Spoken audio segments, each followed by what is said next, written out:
नमस्ते दोस्तों, मैं हूँ रंजना। मैं आपके लिए लाई हूँ बहुत ही बेहतरीन कहानी। एक राजा ने अपने सैनिकों को सड़क के बीच में एक बड़ी चट्टान रखने के लिए कहा।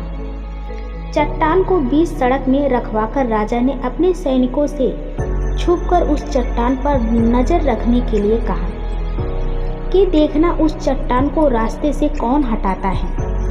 लोग उस जगह पर आते रहे और जाते रहे, लेकिन किसी ने भी उस चट्टान को रास्ते से हटाने की कोशिश नहीं की। उस चट्टान के पास से गुजरने वालों लोगों में से राजा के कुछ करीब लोग और शहर के बड़े व्यापारी भी शामिल थे, और उनमें से कुछ लोग तो राजा को ही कोसने लगते कि क्या राजा इस चट्टान को भी रास्ते से हटवा नहीं सकता। लेकिन किसी ने भी उस चट्टान को रास्ते से हटाने का प्रयास नहीं किया। ऐसा काफ़ी दिनों तक चलता रहा। एक दिन एक किसान अपनी सब्जी के साथ उधर से गुजर रहा था। उसने चट्टान को रास्ते में पड़े देखा और सोचा कि सबको इस चट्टान की वजह से कितनी तकलीफ हो रही है। उसने अपनी मजबूत लाठी से चट्टान को एक तरफ से धकेलने की कोशिश शुरू कर दी।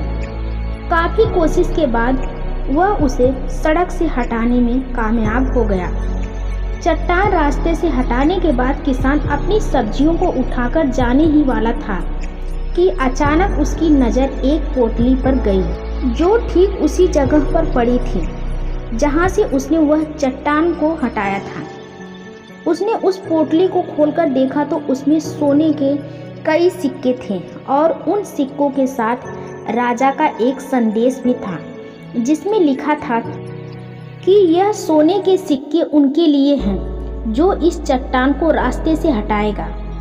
दोस्तों, बिल्कुल ठीक इसी तरह हम सबके लाइफ में भी कई परेशानियां आती हैं। कुछ लोग उन परेशानियों से बचकर निकल जाते हैं और कुछ रास्ता बदल देते हैं, और चंद लोग ठान लेते हैं कि उन परेशानियों का हल निकाल लेने की, और ऐसे ही लोग मुश्किलों में संभावनाएं और संभावनाओं में छिपा अवसर खोज लेते हैं। मजबूत इरादे और नेक दिल के साथ किया गया कोशिशों के परिणाम हमेशा अच्छे ही आते हैं। इसलिए जीवन की परेशानियों से घबराओ मत, बल्कि उन परेशानियों को हल करने की कोशिश करते हुए जीवन के सफ़र में आगे बढ़ते रहो। दोस्तों, ऐसे ही बेहतरीन कहानी के लिए मेरे चैनल को सब्सक्राइब करें।